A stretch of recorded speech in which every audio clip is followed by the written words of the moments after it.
بسم اللہ الرحمن الرحیم۔ السلام علیکم ناظرین، مقبوضہ جموں کشمیر میں 3 دہائیوں میں پہلی دفعہ مسلمانوں کی بڑی کامیابی۔ مسلمانوں نے ہندو یاتراؤں کی طرز پر عزاداری جلوس نکالنے کا اپنا حق چھین لیا۔ ہندوستان کے زیر انتظام کشمیر کے مرکزی شہر سری نگر میں جمعرات کو ہزاروں شیعہ مسلمانوں کو مسلم مہینے محرم کے موقع پر ایک مذہبی جلوس نکالنے کی اجازت مل گئی۔ 30 سال پہلے اسی علاقے میں کشمیریوں نے ہندوستان سے آزادی کے حصول کی جدوجہد شروع کی تو یہ علاقہ ہندو انتظامیہ کی پابندیوں کا شکار ہو گیا۔ 33 سالوں میں پہلی مرتبہ جمعرات کے جلوس میں کیلنڈر پر محرم کا 8واں دن منایا گیا۔ شرکاء نے زیادہ تر کالے کپڑے پہنے ہوئے تھے اور سری نگر کے تجارتی مرکز میں نعتیں پڑھتے ہوئے گزرے تھے۔ ناظرین، کچھ لوگوں نے سویڈن اور ڈنمارک میں اسلامی مقدس کتاب یعنی قرآن پاک کی حالیہ عوامی بے حرمتی کے خلاف احتجاج کے لیے قرآن کے نسخے اٹھا رکھے تھے۔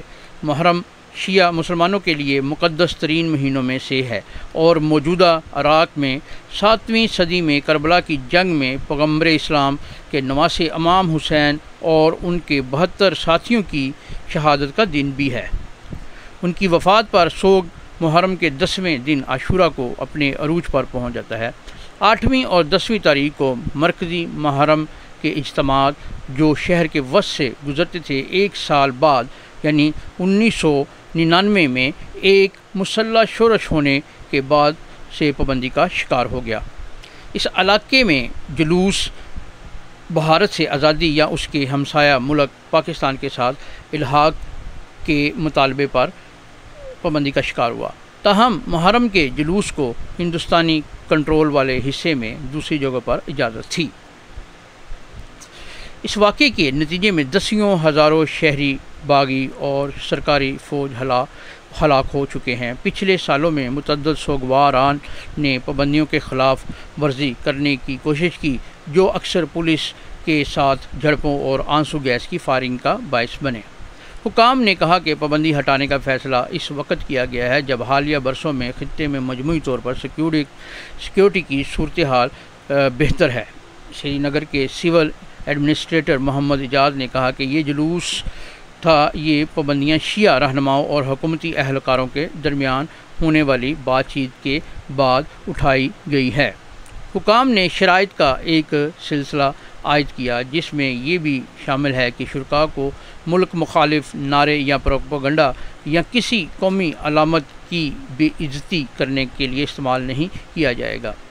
ایک نوجوان شریک شعیب الحسن نے کہا کہ تقریباً 34 سال کے طویل انتظار کے بعد اس جلوس کو ایک بار پھر اپنی تاریخی راستے سے گزرنے کی اجازت دی گئی ہے۔ یہ واضح نہیں تھا کہ آیا حکام 10ویں دن کے جلوس پر بھی پابندی ختم کریں گے یا نہیں۔ کشمیری مسلمانوں نے طویل عرصے سے شکایات کی کہ ہندوستانی حکومت امن و ایمان کو برقرار رکھنے کے بہانے ان کی مذہبی آزادی پر بھی قدغن لگا دیتی ہے، جبکہ کشمیر میں ہمالیائی امرناتھ کے مقدس غار کی طرف سالانہ ہندو یاتراؤں کو بڑھاوا دیتی ہے۔ 2 ماہ کی ہندو یاترا جو فی الحال جاری ہے، ہندوستان بھر سے لاکھوں ہندو یاتریوں کو اپنے طرف متوجہ کرتی ہے۔ غار کے مزار کی طرف جانے والے راستوں کی حفاظت دسیوں ہزاروں فوجیوں سے ہوتی ہے۔ 2019 میں وزیر اعظم نریندر مودی کی ہندو قوم پرست جماعت کی قیادت میں ہندوستانی حکومت نے خطے کی نیم خود مختاری کو ختم کرنے کے بعد سے مسلمانوں پر پابندیوں میں تیزی کر دی۔ تب سے ناقدین کا کہنا ہے کہ بھارتی حکومت نے اختلاف رائے، شہری آزادیوں اور میڈیا کی آزادیوں کو روک کر اسے نیا کشمیر بنانے کی کوشش کی ہے۔